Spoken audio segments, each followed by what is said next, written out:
Hello, everyone, and welcome to the Coaster Report. I hope you're all enjoying your evening. Let me apologize upfront for my voice. It may not even be noticeable, but I've been feeling a bit under the weather at the time recording this, so that's why it may sound off. This week, we don't have too much news, but there's still a topic or two I want to cover. First off, if you've been on the internet, like ever in the past few years, which chances are you have if you're watching this, you've definitely heard of Mr. Beast. He's quickly grown to become the most subscribed YouTuber in the world, and the amount of initiatives and brands he started generate him an insane amount of income. In layman's terms, he's filthy f***ing rich. So what do you do with that kind of money? Why, open a theme park, of course. That's right, Beastland has officially been open for a week as of tonight. So let's discuss this prestigious new competitor in the amusement park industry.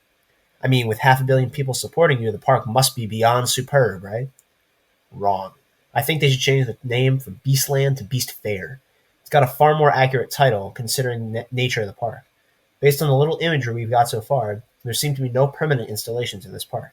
Everything seems to be carnival rides or experiences that aren't even traditional theme park rides. In fact, the entire thing is part of a rotating seasonal event. I don't think I mentioned this yet, but if you didn't know, this event is going to be located in Riyadh, Saudi Arabia. It's hard to tell, but it basically looks like there's a winter event called Riyadh Season where multiple different groups rent space to host experiences. It just so happens that Jimmy got himself some space this year. Actually, let me correct myself. I don't believe he had to pay for it at all. In fact, I believe he's getting paid to operate this park. And considering the huge tourism economy growing there right now, it's safe to say he's raking in some serious cash. Anyway, that's about it. I don't have too much to say about this for now. The park closes in mid-December. Maybe once we've seen how it operates a bit more, I can fairly judge this park's attractions and experience as a whole. For now, though, we have something else to talk about.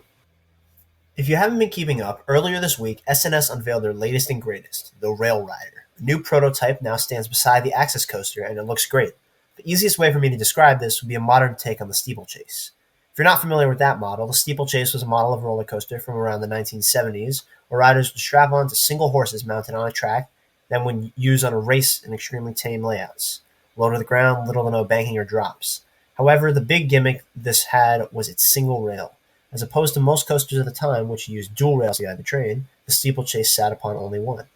While this was a pioneering model for the time, its lack of popularity led to its quick downfall, as well as ultimately contributing to its manufacturer's inevitable downfall. Funny enough, when the original manufacturer of the steeplechase, Aerodynamics, went defunct in 2002, all of the remaining assets were withheld until another company acquired them a year later in 2003. That company? No other than SNS Worldwide, the same company that just unveiled the Rail Rider. Interesting, huh? Anyway, the other thing that arises is the conversation regarding RMC.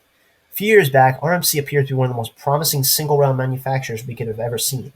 Not only did they have multiple iterations of the Raptor, all of which looked great, but there were talks of what they called their large park model, the T-Rex.